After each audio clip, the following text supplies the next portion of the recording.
துர்கா துர்கா துர்கா. இப்ப இதுக்கு என்ன கூப்பிடுறான்னு தெரியலையே.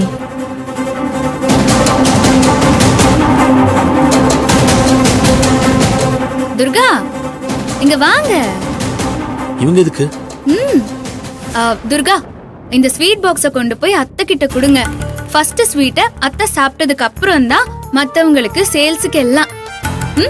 இதத்தான் நம்ம என்னைக்குமே ஃபாலோ பண்றோம். அப்படியெல்லாம் எதுவும் பிளான் பண்ணாத மலர், அதெல்லாம் ஒர்க் அவுட் ஆகாது.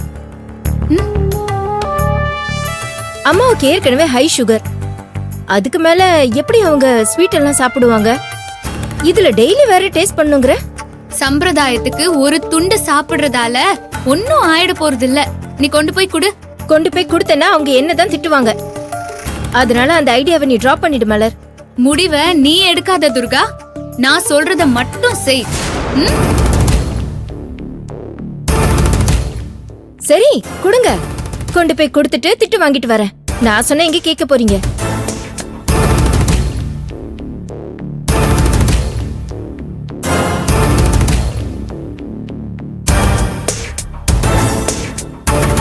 கொண்டு போய் கொடுக்காம அவங்க சாப்பிட மாட்டாங்கன்னு இவளா ஒரு முடிவு எடுத்துட்டு வந்து நம்ம கிட்ட சொல்றது.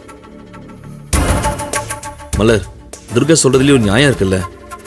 அம்மாவால அவ்வளவு சுகரை வச்சுக்கிட்டு எப்படி ஸ்வீட்டை டேஸ்ட் பண்ண முடியும்?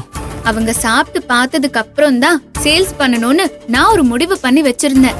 அது என்னோட சென்டிமெண்ட்.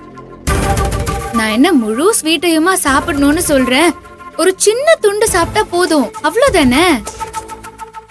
அத்தை ஸ்வீட்டை சாப்பிடுவாங்கன்னு எனக்கு நம்பிக்கை இருக்கு.